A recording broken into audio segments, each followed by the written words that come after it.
Waithman in the 92, Moolah on the 21. Green flag flies. We are racing. Good start for Moolah, but he falls in line. He's going to bring fourth place starter Cade McKee with him. It looks like into third around John Burke. Good start for everybody, though. Yeah, everyone got, from what we can see, everyone got away clean. Yeah, no incidences on that opening corner as the green flag has waved. They come out of turn 5 heading west down in turn number 6. Yellow flag's waving right there at the bottom of your screen. They're in turn 5, so maybe an incident on the entry into turn 5. But Waithman already with an impressive lead. There we go. And they're starting to spin out of 6. That's a fast corner right there, guys. Yeah, it's quick, and that dip there kind of doesn't help you. It can upset the cart. It certainly doesn't help you. It's hard to turn the cart when your rear wheels are up in the air. Yeah. So 1 lap complete. And your pole sitter, Max Waithman, out in front. Yusuf Moolah, good start for him in second. Cade McKee third. John Burke fourth. Wow, look at Brandon Warwis. Wow, yeah. Already up to fourth. Wow. Where did he come from on the grid? 11th. Warwas from 11th to 4th in 1 lap, guys. What about Arndt? Where's he at? 7th. Yeah. Ethan Arndt came from, What do we got? where was Arndt? 15th. 15th. So from 15th to 7th, Ethan Arndt looking really good here in the opening lap of this TAG Cadet main. There is a huge gap, though, between third and fourth. There's about 6 seconds. Yeah, there sure is. From McKee back to Warwas, 5.5 seconds. That's a really big gap. But this is a long 18-lap main event for these guys, Johnny. Yes. Some of the longest races these kids are going to do. Most everywhere else they go, it's a 14-lap main event. They're running a lot longer here. Yeah, he definitely has time to do it. The question I want to ask is, with your leader, Max Waithman, out in front by so much, it's a long race. Can these kids last that long in a go-kart? Yeah. Oh, yeah, I think so. You I do? don't think this will be a problem for him, especially it's not as demanding either in the rain. It's Time definitely will not tell. as demanding. So here we go. Let's take a look at our field as they come through the turn 2 kink. Max Waithman's your leader. Yusuf Moolah second. Brandon Warwis running third. There you see him. Ethan Arndt right behind him in fourth. Then we're going to pick up the 327 of Jax Redlin as he leads a pack consisting of Marcus Rodriguez. Good pass right there, Rodriguez, around Redlin. Destin Shields, Alexander Seinfeld, Dylan Schlegel, Hayden Fever, Travis Wiley in 11th, John Burke 12th, Mac McKenzie 13th, Max Navarro 14th, Santiago Robles was scored 15th across the line last time by, and then we've lost Cade McKee, Adrian Cruz, and Haley Taylor here only 3 laps in. Speaking of Hayden Fever in 10th, that guy has one nice suit on today. It's a tuxedo suit. Oh, yeah, he does, doesn't he? I wonder if he's wearing it out there in the rain. Bow tie and pocket square and all. Do you think he's getting married? I don't know, it's Sunday. It's looking good, though. Looking his Sunday best. Sunday's Dressing best. in his church best for the main event racing here in Lockhart, Texas. Looking nice for the girls. It is. Hard to do in the rain. With He all may the, not have it on anymore. I don't know. He had it on for the maybe ceremony. it's his podium suit. Might be. You know, these drivers these days have podium suits. Yeah, I was talking to Osborne. He really emphasized his Italian podium suit. It was white. It was white, It was all green, white. and red. Yep. Colors of the Italian flag and about 30 other flags for countries in this world. But he's pretty stoked. I'm going to get a podium jacket to do it to announce podiums in this weekend. It's going to be fluorescent yellow, so everyone will see me. I think it's a vest. Was John Burke in third at one point? Because I don't believe he's up there anymore. He was. He's Burke was missing. high up in third place, and he has fallen. Burke all the way down to 12th, so an issue on lap number 3 as he falls from the top 5 down to 12th. Waithman just goes purple with a 54.8. And he just is starting to run up on some lap traffic already, guys, right here. And crazy. Yusuf Moolah just went his fastest with a 56.4. He's about a second and a half quicker. There you see a good shot right there of Max Waithman as he starts to work on lap traffic. He's trying to get on the 15th of Santiago Robles. Give him a little bump. He lets him know he's there. Another bump. Oh, Oh, and he no. gets into him. Robles spins. The 92 of Max Waithman says, I'm coming through, and I'm the leader. Just Euroed him. He texted him. He longhorned him. He hooked him. His bumper's still there, though. He hooked him. So Robles will be able to continue the race. That's the good news. As you see Waithman continuing to make his way around the track, he's going to complete lap number 6, the one he's on right now. Out of turn 3, now he sets up for the left-hander. Turn number 4, very fast, falling away from your corner. That was a pretty crazy move right there, Johnny Johnson. Yeah, I've had that move done to me a couple times. It's not nice. It's not nice, but it's racing. It is. I mean, he's a leader. That guy probably had the blue flag, and he should have known. Yeah, the blue flag's being displayed around the course. For those of you who don't know, a lot about racing, much like myself, I learned yesterday that the blue flag with the yellow stripe in it indicates hey, the leader's coming up behind you. You might want to get out of the way. So there's our leader. Speaking about him, Max Waithman. And then second place is going to be Yusuf Mula when he gets to us. Here comes that replay of that incident. Oh, man. Waithman gives him a shot. And to be fair, I think Robles turned down a little bit on him. I don't think it was so much just all Waithman. Robles seemed to have a little bit of elbow in the wheel right there. But then again, I don't know a whole lot about karting. I might have to disagree on that. That was. Well, if you want to disagree, Johnny, we can take this outside. We might have to. It's wet out there, though. So Waithman's your leader. And then Mula runs in second to that 21 Burrell. I haven't seen a lot of Burrells here this weekend. What's up with that? Hey, and what happened to the GP chassis? Oh, I don't know. What happened to Track Magic? Luminos. What happened to Track Magic? We could go all day on this. But either way, I've noticed it stopped raining. There was a Gallard in Orlando, wasn't there? Yeah, there was. Those are coming back. Are they really? Are you being serious or are you being facetious? I'm being serious. So no facetiousness when we're talking about the Gallards coming back. One cart at a time. One cart at a time. Do you believe in miracles? Because the Gallard is coming back. Max Waithman goes purple that time by 54.799. These guys are just flying right now in the rain. And Artie, you bring up a good point. The rain has stopped. Yeah, in front of us, it doesn't look to be raining very much. Still a little chilly. Well, that cloud cover. It's pretty chilly. We can still see our breath. But that's what lets you know you're alive. That's a good thing. Waithman goes purple, 54.799. He's just flying.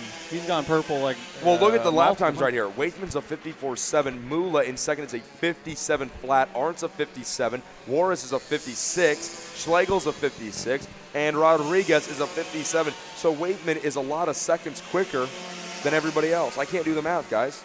1.5 to 2.5 over his closest competition. He backs it down that time to a 55.7, so he slows down a full second that last time by. But he's still roughly a second and a half quicker than second-place driver Yusuf Mula, who just crossed the finish line now, 10.9 seconds behind leader Maxwell Waithman. We still have over 10 laps to go in this race. Yeah, and Mula is kind of slowly getting faster. Yeah, he just laid down his best lap of the race, 56.2. Yep, he's just kind of hitting his personal bests and getting used to the track right now. Yeah, that's pretty much what it is. It's trying to adapt to the track. Well, with a long 10 laps still to go in this race, anything could happen, but it's just unlikely with a 10.9 second lead. Well, really the only thing that could happen to Waithman is lap traffic. These are younger kids. And he's dealing with some right now. Younger kids are not thinking as far ahead in the race as maybe the senior drivers would be, or far down the track, I should say. Yeah, who's he working on right now? It looks like the 46. No, the 48. 44. Is it the 44 he's trying to get around right now? John Burke, who was running third earlier. Yeah, he was. Wow. So Burke on the Tony kart having problems, and now he's giving Max Waithman a little bit of difficulty getting around as a lapper. Waithman right there, and that got a little close. Just as we're talking about lap traffic being a problem, Waithman is going to lose a lot of his lead as he tries to get around John Burke. John Burke better watch out, because when Max Waithman catches lap traffic, bad things happen to lap traffic. They do. He likes using his front nose. I think he's just there he goes. He got around him. And one thing I would like to point out, being a rain race, this is an open tire rain point. I haven't been paying much attention to it, but it looks like the leader, Max Waithman, is on Bridgestones, whereas kind of the preferred tire is MGs. Well, actually, see, I've heard different. In Orlando, when it rained, the spec tire at the Florida Winter Tours Mojo, because it's the Rotax series, Rotax Mojo. But I heard from Tim Hannon, owner of Oakland Valley Race Park and chief steward at the Rotax Max Challenge. He told me that the Bridgestone makes a great rain tire. Oh, they make an excellent rain tire. But I haven't really seen much of them out here today. I kind of was walking around the pits seeing what guys were running, but I saw mostly MGs, some Bridgestone, and then some old Bridgestone with like the super blocky type of tread. Well, I certainly think that with the Texas Pro Kart Challenge in existence down here in Texas, you're going to see a surplus of MG tires as Waithman puts another driver a lap down heading into turns 7 and 8 right here. We got one slow driver, and Waithman was really wide on the exit 7 right there. Blue flag being displayed. What's this kid have in his helmet? A mohawk? Yeah, that's a Nice. mohawk. Waithman's about to see the mohawk and say, I'm going to raise you a pass. But as we're talking about rain tires, the Bridgestone is a really high-quality product from what I've been told. And Artie, really, the rain tire, how is it different from a slick? So a slick tire has no tread, and it's a harder compound. The rain tire is a lot softer compound, and it has tread to try and get the water away from the tire, so you actually have grip. And it's substantially better than the slick. Yeah, but I think we can all agree when it comes to tire quality here in Texas and at the Lone Star Grand Prix, and in karting in general, I'd have to say the superior tire is the MG. Yeah. It's such a strong tire in both the slick and the rain. They have always made a really high-quality product. Luis is here this weekend from MG Tires. Wagner Rossi not able to make it, but we're happy they're here. One of them, if not both of them, have been here every year at the Lone Star Grand Prix. And Wagner and Luis, man, those dudes just make such a good product. And the good thing is they're great dudes. They are really nice yeah. guys. I met them for the first time last year at this event, and they are incredibly friendly guys. Want to help you out any way they can. Well, and the thing a lot of people don't know about Wagner is that he started MG Tires all on his own and out of basically like his garage, essentially. And he's turned it into a international company. Karting series all over the world use his product. And guys, Max Waithman is flat out scaring me with how wide he's taken the exit of some of these corners. I'm really afraid that he's going to slap some of these barriers here. An aggressive little driver. Let's look at the lap times and see how aggressive he is staying. That last lap was a 55.569. His best lap Still is not even a second quicker. It's a 54.7. Mula's a 56.8 last time by. Waithman's over a second quicker than second place driver Yusuf Mula. Despite the traffic, he's still laying down the fastest laps out here. I really hope Waithman just stays calm here and can negotiate this lap traffic. Let's look at the rest of the field here for a minute. Yusuf Mula running second. Ethan Arndt all the way up to third after starting, what, 17th? No, 15th. 15th to third. Ethan Arndt up to third. Yeah, The you guys Texas- just said that. I was watching him go by. The Texas-sized mover of the race. Oh, no! And Waithman hits the barriers, just like I was talking about. He's still got the lead, though. He was ahead 14 seconds. Nothing seems to be too bent, but man, his exit on the corners We'll finally see if bit him. something's bent. He can go straight, Yeah. but can he turn? Oh, he can't.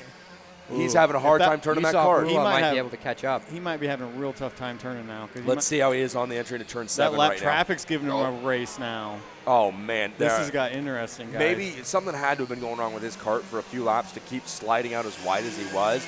Possibly a flat tire. I think he was just getting really comfortable. Let's go ahead and take a look at that incident once again. There you see Waithman rolling through turn 5, and he just slides wide into the barriers. Yeah, and he definitely damaged the right front tire of that car. Maybe a bent spindle or tie rod, Artie. Yeah. No, he obviously is having some difficulties in the corners right now, but see if we can pick him up and see if he's having a tough time turning left. Meanwhile, Ethan Arndt has moved up into second place. He's gotten on Yusuf Mula. And that's bad news for Waithman because Arndt is one fast dude. Oh, Arndt is into second. He's still 12.5 seconds behind. Man, Max Waithman, you've heard of the spin and the win in NASCAR? Well, we might just see it this weekend here at the Lone Star Grand Prix. Is it Grand or Grand? Because I feel very European when I say Lone Star Grand Prix. I think it's Grand. It's from hanging out with those OGP guys down in Florida, Johnny. They don't have a D on the end of theirs. is it Prix or Prix? I was in Bermuda last year, and we had a bit of a difficulty differentiating between Grand Prix and that other word you just said. Ethan Arndt, though, coming from 17th, 15th on the grid, all the way up to second. That is just an impressive run. He was 4 seconds faster that lap. That's after the spin lap. He's fighting this thing through left-hand turns, guys. He is. He really hurt the right front. There's something not right with that car.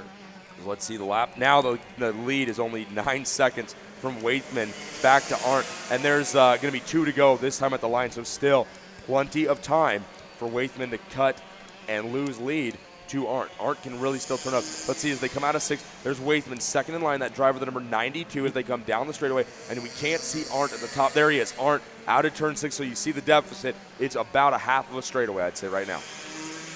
He just got passed by lap. Well, he just passed him back. But it's interesting to see them battling. They've been battling for a couple laps. And that's going to slow him down even more. So let's see what it is. 2 laps to go. The lead is going to shrink 59-1 from 9 seconds to 5 seconds. So a 3-second loss. If this continues to happen, it's going to be real they're close. going to be nose to bumper at the finish line if he continues to slow down. With lap traffic in between. Right. Well, let's take a look at him ahead. There's not a lot of lap traffic in the foreseeable future. All Ethan Arndt needs to do is just lay down flares. Meanwhile, Ethan Arndt just laid down his fastest lap of the race, 55.411. Waithman backed it all the way up to a 59.1. The lead is shrinking every corner right now. There you see Ethan Arndt at the bottom of your screen in that blue and red helmet, and he can see Waithman. He knows he's up there. He also has lap traffic to deal with. One cadet spins. That's a lapper. He gets up and out of the cart. That young driver is okay. Yeah, he looked okay. That was a hard hit, though. He backed into the barriers pretty rough there. Yeah. And this lap traffic, the 51 of Marcus Rodriguez, not giving Waithman any room. I think that's Destin Shields. You're right. It is Destin Shields. I apologize. The 3-second lead, Waithman over Arndt. Wow, 2.9 seconds to the lead. The white flag is flown. Guys, does he have enough time to catch him? I don't think so. There you see him right there. 3 more laps, and this would be a very tough battle for Waithman to survive, I think. I think just one more. We have exactly. a little more lap traffic. The margin of victory. Oh, man. Well, if he drives around lap traffic that way, it might be a tight finish. Out of turn 5, heading for 6. Arndt slicing and dicing. He just hasn't had the trouble with lap traffic that Waithman has. And I think you're right, Johnny. One more lap, and this would be a different race. Out of 6, Arndt, he's still got a lapper between the two of them. Maxwell Waithman, how impressive is he to be able to slide wide in turn 5, hit the barriers, spin around, and still keep going. He makes his way around turn 8, the hairpin. He's going to make it through the left-hander turn number 9. So and Ethan Arndt is right there, but the win goes to Max Waithman. 0.3 of a second. 0.3 of a second. He was, 14 seconds At one point, he was over 14 seconds behind that your was leader. only like 4 laps ago. I know.